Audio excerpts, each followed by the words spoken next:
क्या कोई चीज अनंत हो सकती है? क्या कोई चीज ऐसी हो सकती है जिसका अंत ना हो? हम मनुष्य ब्रह्मांड के बारे में जानने के लिए हमेशा से उत्सुक रहे हैं, लेकिन अब तक हम इसके बारे में केवल 1% या उससे भी कम ही जान पाए होंगे। ब्रह्मांड का 1% से कम हिस्सा तो हम देख ही पाते हैं, और उसमें भी हम बहुत कम जानते हैं। इससे हम ये तो जान गए कि ब्रह्मांड बहुत बड़ा है, लेकिन कितना और कहां तक ये फैला हुआ है इसका पता अब तक नहीं चल पाया। लेकिन क्या आप ये जानते हैं कि ब्रह्मांड हमेशा से इतना विशाल नहीं था, ये इतना फैला हुआ नहीं था। ये सब तो आज से 14 अरब साल पहले बिग बैंग के साथ शुरू हुआ था, और तब से अब तक ये कभी न खत्म होने वाले एक गुब्बारे की तरह फूलता जा रहा है, यानी कि फैलता जा रहा है। इसका अर्थ यह हुआ कि ब्रह्मांड के केवल उन्हीं हिस्सों को देखा जा सकता है जिनके प्रकाश को हम तक पहुंचने में 14 अरब साल का समय लगा है। यदि कोई भी चीज इससे बाहर है तो हम कभी नहीं देख पाएंगे। और दूसरी बात, किसी चीज के प्रकाश को हम तक पहुंचने में 14 अरब साल का समय लगेगा, इतनी दूरी पर हमें वह चीज कैसे मिलेगी? और क्या हम सच में उस चीज से 14 अरब प्रकाश वर्ष की दूरी पर होंगे? यदि ब्रह्मांड सब कुछ है तो उसके बाहर कुछ कैसे हो सकता है? और क्या ब्रह्मांड का कोई किनारा भी हो सकता है? ये सवाल भी हमें उन हैरान करने वाले सवालों के साथ अकेला छोड़ देता है। लेकिन यज्ञात में एक निरंतर यात्रा है जो हमारे नॉलेज और हमारे इमेजिनेशन की बाउंड्रीज को आगे बढ़ाती है। जितनी हम कल्पनाएं करते जाते हैं उतनी ही हम अपनी कल्पनाओं में उलझते चले जाते हैं। किसे पता है कि किसी दिन ब्रह्मांड के असली रहस्य को हम जान लेंगे। हम केवल अभी ब्रह्मांड के एक छोटे से हिस्से को ही देख सकते हैं जिसे हमने अब तक ऑब्जर्व किया है, क्योंकि प्रकाश को ट्रेवल करने में समय लगता है। लेकिन क्या होगा अगर ब्रह्मांड का अंत ही नहीं होगा? और क्या होगा यदि ब्रह्मांड का अंत मिल भी जाता है?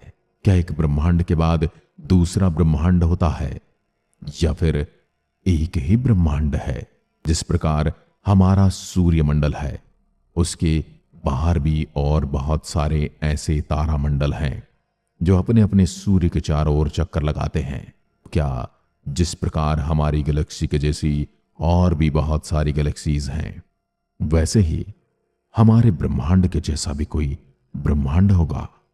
और यदि होगा तो क्या वह इससे विशाल होगा या इससे छोटा होगा? या वह हमारे ब्रह्मांड के अंदर ही होगा या हमारा ब्रह्मांड उसके अंदर होगा? और यदि हमारे ब्रह्मांड का जन्म 14 अरब साल पहले हुआ है तो क्या उसका जन्म भी उसी समय हुआ होगा, या वो हमसे पहले का ब्रह्मांड है? यह बिग बैंग थ्योरी एक ऐसी थ्योरी है जो हर एक नए ब्रह्मांड के साथ जन्म लेती है और फिर एक बार फिर से बिग बैंग होता है। ये ठीक एक चींटी और एक संतरे जैसा होगा। एक चींटी संतरे का पूरा चक्कर लगाकर वापस से उसी जगह पर पहुंच जाती है जहां से वो चली थी। यदि आप समुद्र से यात्रा करेंगे तो आप पृथ्वी के उसी हिस्से पर वापस लौट जाएंगे जहां से आपने अपनी यात्रा शुरू की थी। आप किसी स्टेडियम के बाहर जब चक्कर लगाते हैं तो जहां से आपकी यात्रा शुरू होती है वहीं पर आकर खत्म भी हो जाती है। और इस प्रकार हम कितने भी चक्कर लगाते रहें, उस चीज का अंत नहीं आता है। क्योंकि यदि हम किसी फल की शेप को देखें, संतरे के छिलके को देखें, तो उसका कोई अंत स्पष्ट है ही नहीं, उसकी कोई बाउंड्री ही नहीं है। हां, हम उससे बाहर से देखकर जरूर कह सकते हैं कि पूरे संतरे की बाउंड्री यहां तक है। लेकिन यदि हम चींटी के समान छोटे हैं तो हम कभी उसका किनारा नहीं ढूंढ पाएंगे। ब्रह्मांड भी कुछ ऐसा ही हो सकता है, एक ऐसा स्थान जो अपने आप में वापस मुड़ जाता है, जिसे समझ ले कि हमारा दिमाग स्ट्रगल करता है। इस सिनारियो में कोई बॉर्डर नहीं होगा। हम पूरी 3D दुनिया संतरे के छिलके की तरह होगी, और अगर आप कभी समय तक एक स्ट्रेट लाइन में उड़ते हैं तो आप वापस वहीं पर पहुंच सकते हैं जहां से आपने शुरुआत की थी। पृथ्वी पर हम चीजों को क्षितिज के पार गायब होते हुए देख सकते हैं, जो हमें ग्रह के आकार को मापने में मदद करता है। लेकिन सच तो यह है कि हमें अभी तक पता ही नहीं है कि ब्रह्मांड फाइनाइट और इनफाइनाइट हाइपर स्पीयर सिद्धांत की एक फैसिनेटिंग पॉसिबिलिटी है। लेकिन अभी के लिए एक रहस्य बना हुआ है जिसका खुलासा भविष्य में होना है। तो तारों को निहारते रहें और इस पर विचार करते रहें। शायद ब्रह्मांड एक ब्रह्मांडीय संतरे का छिलका है जो हमारे जैसी बहुत सारे छोटे मोटे जानवर इसके ऊपर घूम रहे हैं और हर कोई इसके अंत तक पहुंचना चाहता है। और यदि ऐसा है तो उसके अंत तक हम कभी नहीं पहुंच पाएंगे, ना ही हम उसके अंत को समझ पाएंगे और ना ही उसके अंत को देख पाएंगे। यदि हम ब्रह्मांड को एक खाने वाली डोनट की तरह मान लें जो कि सीधा आकर फिर से वापस मुड़ जाता है, यह हाइपर डोनट ब्रह्मांड के आकार के लिए एक और दावेदार हाइपर स्फीयर की तरह ही। अगर आप काफी देर तक एक सीधी रेखा में यात्रा करते हैं तो आप अंततः अपने शुरुआती बिंदु पर वापस आ जाते हैं। लेकिन यहां पर एक थोड़ा सा झोल है। हाइपरडोनट ब्रह्मांड में चीजें थोड़ी अजीब होती हैं। सब कुछ समान रूप से वितरित नहीं किया जाता है। यदि आप दो अंतरिक्ष यानों को विपरीत दिशा में उड़ाते हुए कल्पना करते हैं तो एक बहुत तेजी से दूसरी ओर पहुंच सकता है और दूसरे के लिए परिस्थितियां अलग हो सकती हैं। एक और दिमाग घुमा देने वाली बात, एक हाइपरडोनट ब्रह्मांड एक ही समय में सबसे छोटा और सबसे बड़ा संभव हो सकता है। अपनी अजीब ज्योमेट्री के कारण यह सैद्धांतिक रूप से हमारे ऑब्जर्वेबल यूनिवर्स से कुछ ही गुना बड़ा हो सकता है, लेकिन यह अनंत रूप से विशाल भी हो सकता है। क्योंकि क्या होगा अगर ब्रह्मांड का वास्तव में कोई अंत ही नहीं है? क्या होगा अगर अंतरिक्ष हमेशा के लिए चलता रहता है? एक अनंत ब्रह्मांड कैसा होगा? ये एक ऐसा सवाल है जिस पर सदियों से फिलोसोफर और साइंटिस्ट विचार कर रहे हैं। बुद्धिजीवी इस पर अपना दिमाग खपा रहे हैं। एक अनंत ब्रह्मांड, एक अनंत रूप से दोहराए जाने वाले पैटर्न या अनंत सितारों के अस्तित्व जैसी मन को चकरा देने वाली अवधारणाओं को सामने लाता है, जिसमें से प्रत्येक में जीवन की अपनी क्षमता है। सच तो यह है कि उसके आगे तक ये विचित्र संभावनाएं ब्रह्मांड की एक तस्वीर पैदा करती हैं जो हमारी कल्पनाओं से कहीं अजीब और अद्भुत है। तो तारों को निहारते और सोचते रहिए, ब्रह्मांड वास्तव में किस आकार का है? ब्रह्मांड हमारी परिकल्पनाओं से भी परे है। लेकिन क्या होगा यदि यह विशाल न हो, बिल्कुल सचमुच अनंत हो? यानी कि विशालताएं की सारी सीमा रेखाएं पार करके यह अनंत हो। एक अनंत ब्रह्मांड हमारा दिमाग चकरा देने वाला है। सबसे पहले, अगर इसका कोई अंत नहीं है तो क्या इसका मतलब यह हुआ कि यह शाश्वत है? यानी इसका कोई आरंभ भी होगा, या फिर यह हमेशा हमेशा से ऐसा ही है?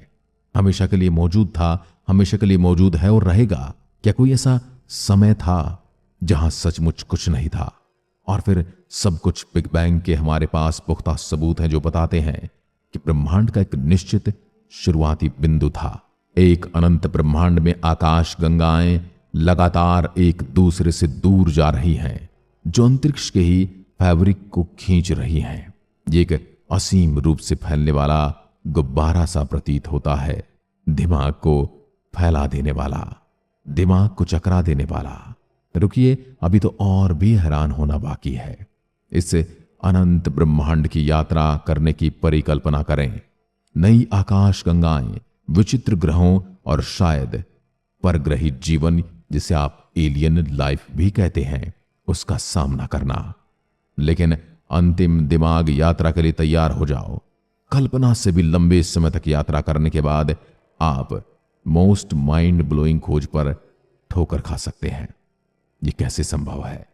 क्योंकि ब्रह्मांड में सब कुछ एक सीमित संख्या में निर्माण ब्लॉकों से बना है। मूलभूत कण और सामग्री की एक सीमित संख्या के साथ आप केवल सीमित संख्या में संयोजन बना सकते हैं। यह संख्या हमें एस्ट्रोनॉमिक लग सकती है, लेकिन यह वास्तव में अनंत है। तो इस अनंत अंतरिक्ष में जो हमेशा के लिए भरा है, आप अपनी कॉपी से सामना कर सकते हैं। यानी कि आपको अपना हमशक्ल, बिल्कुल आपके जैसे व्यवहार करने वाला कोई दूसरा जीव या मनुष्य मिल सकता है। पुनरावृत्ति यानी कि रिपीटेशन पैराडॉक्स, सब कुछ अद्भुत है यहां पर। अब सिर्फ इसलिए कि कुछ संभव है, इसका मतलब यह नहीं कि यह अवश्य होगा। हो सकता है कि ब्रह्मांड हमेशा के लिए चले, हो सकता है आप वाकई में एक तरह के हों। तो ये रहा एक और विचार। अगर नियम और फिजिक्स हर जगह एक समान है, तो दूर, बहुत दूर समान परिस्थितियों ने तारों और ग्रहों को जन्म दिया होगा। उन दूर की दुनिया में शायद सही रासायनिक प्रक्रियाओं ने जीवन के उद्भव को जन्म दिया, जो अंततः जटिल जीवों, शायद बुद्धिमान प्राणियों को जन्म देगा। ब्रह्मांड की विशालता का मतलब कि अगर कुछ एक बार हुआ पृथ्वी पर जीवन की तरह, तो संभव कि ये कहीं और फिर से होने की संभावना शून्य नहीं हो सकती। ये एक दिमाग को झकझोर देने वाली संभावना है जो हमें जवाबों से ज्यादा सवालों के साथ छोड़ देती है। ब्रह्मांड अनंत संभावनाओं का स्थान है, शायद अनंत दोहराव भी है। यानी कि ब्रह्मांड अपने आप को बदलता रहता है। जैसे एक जीव दूसरे जीव को जन्म देता है और अपनी प्रॉपर्टी, अपना सब कुछ उसे सौंप देता है, वैसे ही शायद ब्रह्मांड भी करता है। जैसे जैसे हम ब्रह्मांड का पता लगाना जारी रखते हैं, एक बात निश्चित है, ये यात्रा आश्चर्यों से भरी है, अद्भुत नजारों से भरी है। हैरान कर देने वाले दृश्य देखे जा रहे हैं और ऐसी खोजों की इसमें क्षमता है जो इस भव्य अनंत अस्तित्व में हमारे स्थान को हमेशा के लिए रीडिफाइन करेगी। ब्रह्मांड की विशालता आपके सर को घुमाने के लिए काफी है, लेकिन क्या होगा अगर ये सिर्फ विशाल ना हो, बल्कि सचमुच अनंत हो। हमने कुछ दिमाग को झकझोर देने वाली संभावनाओं को खोजा और ये इसका आखिरी पड़ाव है। ब्रह्मांड इतना विशाल है, अकल्पनीय दूरियों की यात्रा करने के बाद भी दूसरी पृथ्वी या किसी और आपको ढूंढने की गारंटी नहीं होगी। यानी कि जरूरी नहीं कि आप कहीं जीवन ढूंढ पाएं। एक अनंत ब्रह्मांड में कणों का हर संभव संयोजन, हर तत्व, हर अणु, हर जीवित चीज सैद्धांतिक रूप से कहीं न कहीं मौजूद हो सकती है। ये सिर्फ पॉसिबिलिटीज हैं, सिद्ध तथ्य नहीं। विज्ञान की सीमाएं जहां घुटने टेक देती हैं और प्रतीक्षा करने लगती हैं एक ऐसे नए आविष्कार का जो इस गुत्थियों को सुलझा सके। दुर्भाग्य से हमारी वर्तमान तकनीक के साथ इन अनंत ब्रह्मांड परिदृश्यों का परीक्षण नहीं किया जा सकता। हम ब्रह्मांड कितना विशाल है नहीं जान सकते, ब्रह्मांड किस प्रकार काम करता है ये भी नहीं जानते, और ब्रह्मांड में हमारे जैसी कितनी पृथ्वियां हैं ये भी हम नहीं जानते। और क्या जीवन जीने के लिए हमारी पृथ्वी के जैसी ही परिस्थितियां होनी जरूरी हैं ये भी हम नहीं जानते, क्योंकि जीवन पनपने के लिए बहुत सारे वातावरण अनुकूल हो सकते हैं और उसी वातावरण के अनुसार जीवन भी उसी तरह का हो सकता है। और न तो हम इतना गहरा देख सकते हैं और न जान सकते हैं। निश्चित रूप से हो सकता है भविष्य में हम कभी जान पाएं या न जान पाएं। तो अभी के लिए तो ब्रह्मांड अनंत है या बहुत ज्यादा बड़ा है, यह विज्ञान के सामने एक प्रश्न है। परंतु आप क्या मानते हैं, ब्रह्मांड अनंत है या बहुत बड़ा? कमेंट में लिखकर जरूर बताइएगा। जय हिंद, जय भारत।